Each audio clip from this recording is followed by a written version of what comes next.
ओम शांति 30 अक्टूबर 2022। अव्यक्त बापदादा के महावाक्य। ओरिजिनल डेट 21 नवंबर 1992। कर्मों की गुहिया गति के ज्ञाता बनो। आज सर्व खजानों के देने वाले बाप सर्व बच्चों के जमा का खाता देख रहे थे। खजाने तो सर्व बच्चों को अखुट मिले हैं और सर्व को एक जैसा एक द्वारा सर्व खजाने मिले हैं। एक खजाना नहीं लेकिन अनेक खजाने प्राप्त हुए हैं। फिर भी जमा का खाता हर एक का अलग अलग है। कोई ने सर्व खजाने अच्छी रीति जमा किए हैं और कईयों ने यथाशक्ति जमा किया है। और जितना जमा किया है उतना ही चलन और चेहरे में वह रूहानी नशा दिखाई देता है। जमा करने का रूहानी फखुर अनुभव होता है। रूहानी फखुर की पहली निशानी यही है कि जितना फखुर है उतना बेफिक्र बादशाह की झलक उनके हर कर्म में दिखाई देती है, क्योंकि जहां रूहानी फखुर है वहां कोई फिक्र नहीं रह सकता। यह फखुर और फिक्र दोनों एक समय एक साथ नहीं रह सकते हैं, जैसे रोशनी और अंधकार साथ नहीं रह सकते हैं। बेफिक्र बादशाह की विशेषता वह सदा प्रश्न चित्त के बजाय प्रसन्न चित्त रहते हैं। हर कर्म में स्व के संबंध में व सर्व के संबंध में व प्रकृति के भी संबंध में किसी भी समय किसी भी बात में संकल्प मात्र भी क्वेश्चन मार्क नहीं होगा कि यह ऐसा क्यों व यह क्या हो रहा है। ऐसा भी होता है क्या?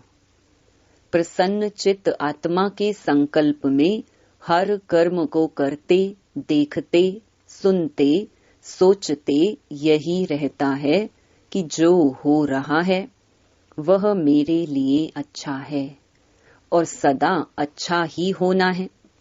प्रश्न चित्त आत्मा क्या क्यों ऐसा वैसा इस उलझन में स्वयं को बेफिक्र से फिक्र में ले आती है और बेफिक्र आत्मा बुराई को भी अच्छाई में परिवर्तन कर लेती, इसलिए वह सदा प्रसन्न रहती। आजकल के साइंस के साधन से भी जो वेस्ट खराब माल होता है उसको परिवर्तन कर अच्छी चीज बना देते हैं। तो प्रसन्न चित्त आत्मा साइलेंस की शक्ति से चाहे बात बुरी हो, संबंध बुरे अनुभव होते हों, लेकिन वह बुराई को अच्छाई में परिवर्तन कर स्वयं में भी धारण करेगी और दूसरे को भी अपनी शुभ भावना के श्रेष्ठ संकल्प से बुराई को बदल अच्छाई धारण करने की शक्ति देगी। कई बच्चे सोचते हैं, कहते हैं कि जब है ही बुरी व गलत बात तो गलत को गलत तो कहना ही पड़ेगा ना, व गलत को गलत तो समझना ही पड़ेगा ना। लेकिन गलत को गलत समझना यह समझने के हिसाब से समझा। वह राइट और रॉन्ग समझना जानना अलग बात है, लेकिन नॉलेजफुल रूप से जानने वाले समझने के बाद स्वयं में किसी भी आत्मा की बुराई को बुराई के रूप में अपनी बुद्धि में धारण नहीं करेंगे। तो समझना अलग चीज है, समझने तक राइट है, लेकिन स्वयं में व अपने चित्त पर अपनी बुद्धि में अपनी वृत्ति में अपनी वाणी में दूसरे की बुराई को बुराई के रूप में धारण नहीं करना है। समाना नहीं है, तो समझना और धारण करना इसमें अंतर है। अपने को बचाने के लिए यह कह देते हैं कि यह है ही रॉन्ग। रॉन्ग को तो रॉन्ग कहना पड़ेगा ना, लेकिन समझदार का काम क्या होता है? समझदार अगर समझता है कि यह बुरी चीज है तो क्या बुरी समझते हुए अपने पास जमा करेगा? अपने पास अच्छी रीति संभाल कर रखेगा? छोड़ देगा ना? या जमा करना ही समझदारी है? यह समझदारी है। और सोचो, अगर बुरी बात व बुरी चलन को स्वयं में धारण कर लिया तो क्या आपकी बुद्धि, वृत्ति, वाणी सदा संपूर्ण स्वच्छ मानी जाएगी? अगर जरा भी कोई डिफेक्ट व दाग रह जाता है, किचड़ा रह जाता है, तो डिफेक्ट वाला कभी परफेक्ट नहीं कहला सकता, प्रसन्न चित्त नहीं रह सकता। अगर कोई की बुराई चित्त पर है तो उसका चित्त सदा प्रसन्न चित्त नहीं रह सकता, और चित्त पर धारण की हुई बातें वाणी में जरूर आएंगी, चाहे एक के आगे वर्णन करें, चाहे अनेक के आगे वर्णन करें। लेकिन कर्मों की गति का गुह्य रहस्य सदा सामने रखो। अगर किसी की भी बुराई व गलत बात चित्त पर रखने के साथ वर्णन करते हो तो यह व्यर्थ वर्णन ऐसा ही है जैसे कोई गुंबज में आवाज करता है तो वह अपना ही आवाज और ही बड़े रूप में बदल अपने पास ही आता है। गुंबज में आवाज करके देखा है ना? तो अगर किसी की बुराई करने के, गलत को गलत फैलाने के संस्कार हैं, जिसको आप लोग आदत कहते हो, तो आज आप किसकी ग्लानि करते हो और अपने को बड़ा समझदार, गलती से दूर समझकर वर्णन करते हो। लेकिन यह पक्का नियम है अथवा कर्मों की फिलॉसफी है कि आज आपने किसकी ग्लानि की और कल आपकी कोई दुगनी ग्लानि करेगा, क्योंकि यह गलत बातें इतनी फास्ट गति से फैलती हैं जैसे कोई विशेष बीमारी के जर्म्स, जीवाणु बहुत जल्दी फैलते हैं। और फैलते हुए जर्म्स जिसकी ग्लानि की वहां तक पहुंचते जरूर हैं। आपने एक ग्लानि की होगी और वह आपको गलत सिद्ध करने के लिए आपकी 10 ग्लानि करेंगे, तो रिजल्ट क्या हुई? कर्मों की गति क्या हुई? लौटकर कहाँ आई? अगर आपको शुभ भावना है उस आत्मा को ठीक करने की, तो गलत बात शुभ भावना के स्वरूप में विशेष निमित्त स्थान पर दे सकते हो। फैलाना रॉन्ग है। कई कहते हैं हमने किसको कहा नहीं, लेकिन वो कह रहे थे तो मैंने भी हाँ में हाँ कर दिया, बोला नहीं। आपके भक्ति मार्ग के शास्त्रों में भी वर्णन है कि बुरा काम किया नहीं लेकिन देखा भी, साथ भी दिया तो वह पाप है। हाँ में हाँ मिलाना यह भी कर्मों की गति के प्रमाण पाप में भागी बनना है। वर्तमान समय कर्मों की गति के ज्ञान में बहुत इजी हो गए हैं, लेकिन यह छोटे छोटे सूक्ष्म पाप श्रेष्ठ संपूर्ण स्थिति में विघ्न रूप बनते हैं। इजी बनने की निशानियां क्या हैं? वह सदा ऐसा ही सोचते समझते कि यह तो और भी करते हैं, यह तो आजकल चलता ही है, या तो अपने आप को हल्का करने के लिए यही कहेंगे कि मैंने हंसी में कहा, मेरा भाव नहीं था, ऐसे ही बोल दिया। यह विधि संपूर्ण सिद्धि को प्राप्त होने में सूक्ष्म विघ्न बन जाता है। इसलिए ज्ञान तो बहुत मिल गया है, रचता और रचना के ज्ञान को सुनना, वर्णन करना बहुत स्पष्ट हो गया है, लेकिन कर्मों की गुह्य गति का ज्ञान बुद्धि में सदा स्पष्ट नहीं रहता, इसलिए इजी हो जाते हैं। कई बच्चों की अपने प्रति भी कंप्लेन होती है कि जैसे बाप कहते हैं, बाप बच्चों में जो श्रेष्ठ आशाएं रखते हैं, जो चाहते हैं, जितना चाहते हैं उतना नहीं है। इसका कारण क्या है? ये अति सूक्ष्म व्यर्थ कर्म बुद्धि को, मन को ऊंचा अनुभव करने नहीं देते। योग लगाने बैठते हैं लेकिन काफी समय युद्ध में चला जाता, व्यर्थ को मिटाई समर्थ बनने में समय चला जाता है। इसलिए क्या करना चाहिए? जितना ऊंचा बनते हैं तो ऊंचाई में अटेंशन भी ऊंचा रखना पड़ता है। ब्राह्मण जीवन की मौज में रहना है। मौज में रहने का अर्थ यह नहीं कि जो आया वह किया, मस्त रहा। यह अल्पकाल के सुख की मौज व अल्पकाल के संबंध संपर्क की मौज सदा काल की प्रसन्न चित्त स्थिति से भिन्न है। इसी को मौज नहीं समझना। जो आया वह बोला, जो आया वह किया। हम तो मौज में रहते हैं। अल्प काल के मनमौजी नहीं बनो। सदा काल की रूहानी मौज में रहो। यही यथार्थ ब्राह्मण जीवन है। मौज में भी रहो और कर्मों की गति के ज्ञाता भी रहो। तब ही जो चाहते हो, जैसे चाहते हो, वैसे अनुभव करते रहेंगे। समझा? कर्मों की गुहिया गति के ज्ञाता बनो, फिर खजानों के जमा की रिजल्ट सुनाएंगे। अच्छा, चारों ओर के फिकर से फारिग बेफिकर बादशाह आत्माओं को, सदा प्रसन्न चित्त विशेष आत्माओं को, सदा स्वयं प्रति और सर्व आत्माओं प्रति श्रेष्ठ परिवर्तन शक्ति को कर्म में लाने वाले कर्म योगी आत्माओं को, सदा रचता रचना के ज्ञाता और कर्म फिलॉसफी के भी ज्ञाता, ऐसे ज्ञान स्वरूप आत्माओं को बाप दादा का याद प्यार और नमस्ते। दादियों के साथ मुलाकात। वर्तमान समय किस बात की आवश्यकता है? कर्मों की गुहिया गति का ज्ञान मर्ज हो गया है, इसलिए अलबेलापन है। पुरुषार्थी भी हैं, लेकिन पुरुषार्थ में अलबेलापन आ जाता है, इसलिए अभी इसकी आवश्यकता है। बाप दादा सभी के रिजल्ट को देखते हैं। जो चल रहा है वो अच्छा है, लेकिन अभी अच्छे ते अच्छा बनना ही है। बिजी रहना पड़ता है ना। ज्यादा समय बिजी किस में रहना पड़ता है? किस बात में ज्यादा समय देना पड़ता है? चाहे आप लोगों की अपनी स्थिति न्यारी और प्यारी है, लेकिन समय तो देना पड़ता है। तो यही समय पावरफुल, शक्तिशाली लाइट हाउस, माइट हाउस बन वाइब्रेशन फैलाने में जाए तो क्या हो जाएगा? संगठित रूप में यही वातावरण हो और कोई बात ही नहीं हो तो क्या वाइब्रेशन विश्व में या प्रकृति तक पहुंचेगा?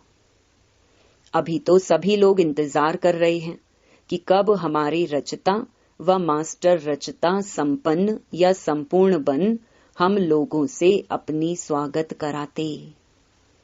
प्रकृति भी तो स्वागत करेगी ना, तो वह सफलता की माला से स्वागत करे, वो दिन आना ही है। जब सफलता के बाजे बजेंगे तब प्रत्यक्षता के बाजे बजेंगे। बजने तो है ही ना। अच्छा, दादी चंद्रमणि जी सेवा पर जाने की छुट्टी ले रही हैं। ऑल राउंड बनना ही श्रेष्ठ सेवा है। अच्छा है, चक्कर लगाते रहो। चक्कर लगाने का पार्ट बच्चों का ही है। बाप तो अव्यक्त रूप में लगा सकते हैं, साकार रूप में भी चक्कर लगाने का पार्ट बाप का नहीं रहा, बच्चों का ही था। अच्छा, अव्यक्त बाप दादा की पर्सनल मुलाकात। विजयी माला में आने के लिए तीव्र पुरुषार्थी बनो। सदा तीव्र पुरुषार्थी आत्माएं हैं, ऐसे अनुभव करते हो। जब ब्राह्मण बने तो पुरुषार्थी तो हैं ही। तीव्र पुरुषार्थी हैं, वह सिर्फ पुरुषार्थी हैं। सुनने और सुनाने वाले को पुरुषार्थी कहेंगे या तीव्र पुरुषार्थी कहेंगे?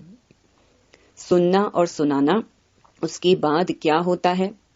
तीव्र पुरुषार्थी किसको कहेंगे? सुनने वाले को या बनने वाले को? जो माला का 16,108वां नंबर है, वह भी सुनता और सुनाता तो है ही, नहीं तो माला में कैसे आएगा? लेकिन 108 की माला में कौन आएंगे? 108 की माला का नाम है विजयी माला। 16,000 वाली माला का नाम विजयी माला नहीं है। तो सुनना और सुनाना यह मेजॉरिटी करते हैं, लेकिन सुना और बना, इसको कहा जाता है तीव्र पुरुषार्थी। तीव्र पुरुषार्थी 108 हैं और पुरुषार्थी 16,108 हैं। तो अपने आप को चेक करो कि तीव्र पुरुषार्थी हैं या पुरुषार्थी हैं। जो हैं, जैसा हैं, वह मेजॉरिटी अपने आप को जान सकते हैं। कोई थोड़े ऐसे हैं जो अपने को नहीं भी जानते हैं, रॉन्ग को राइट समझकर भी चलते जाते हैं। मेजॉरिटी अपने मन में अपने आप को सत्य जानते हैं कि मैं कौन हूं। इसीलिए सदा अपने को देखो, दूसरे को नहीं। अपने पुरुषार्थ को चेक करो और तीव्र पुरुषार्थ में चेंज करो, नहीं तो फाइनल समय आने पर चेंज नहीं कर सकेंगे। उस समय पढ़ाई का समय समाप्त होने पर इम्तिहान के समय पढ़ाई का चांस नहीं मिलता। अगर कोई स्टूडेंट समझे एक प्रश्न का उत्तर नहीं आता है, किताब से पढ़कर उत्तर दे दे तो राइट होगा या रॉन्ग होगा, तो उस समय अपने को चेंज नहीं कर सकेंगे। जो है जैसा है वैसे ही प्रारब्ध प्राप्त कर लेंगे। लेकिन अभी चांस है, अभी टू लेट का बोर्ड नहीं लगा है, लेट का लगा है। लेट हो गए लेकिन टू लेट नहीं, इसलिए फिर भी मार्जिन है। कई स्टूडेंट 6 मास में भी पास विद ऑनर हो जाते हैं अगर सही पुरुषार्थ करते हैं तो। लेकिन समय समाप्त होने के बाद कुछ नहीं कर सकते। बाप भी रहम करना चाहे तो भी नहीं कर सकते। चलो यह अच्छा है, इसको मार्क्स दे दो, यह बाप कर सकता है। इसलिए अभी से चेक करो और चेंज करो। अलबेलापन छोड़ दो। ठीक है, चल रहे हैं, पहुंच जाएंगे, यह अलबेलापन है। अलबेले को इस समय तो मौज लगती है। जो अलबेला होता है उसे कोई फिक्र नहीं होता है, वह आराम को ही सब कुछ समझता है। तो अलबेलापन नहीं रखना, सदा अलर्ट। पांडव सेना होना। सेना अलबेली रहती है या अलर्ट रहती है? सेना माना अलर्ट, सावधान, खबरदार रहने वाले। अलबेला रहने वाले को सेना का सैनिक नहीं कहा जाएगा, तो अलबेलापन नहीं, अटेंशन। लेकिन अटेंशन भी नेचुरल विधि बन जाए। कई अटेंशन का भी टेंशन रखते हैं। टेंशन की लाइफ सदा तो नहीं चल सकती। टेंशन की लाइफ थोड़ा समय चलेगी, नेचुरल नहीं चलेगी। तो अटेंशन रखना है, लेकिन नेचुरल अटेंशन आदत बन जाए। जैसे विस्मृति की आदत बन गई थी ना, नहीं चाहते भी हो जाता है, तो यह आदत बन गई ना, नेचुरल हो गई ना। ऐसे स्मृति स्वरूप रहने की आदत हो जाए, अटेंशन की आदत हो जाए। इसलिए कहा जाता है आदत से मनुष्य आत्मा मजबूर हो जाती है, ना चाहते भी हो जाता है, इसको कहते हैं मजबूर। तो ऐसे तीव्र पुरुषार्थी बने हो। तीव्र पुरुषार्थी अर्थार्थ विजयी, तभी माला में आ सकते हैं। बहुत काल का अभ्यास चाहिए।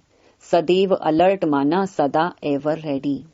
आपको क्या निश्चय है, विनाश के समय तक रहेंगे या पहले भी जा सकते हैं?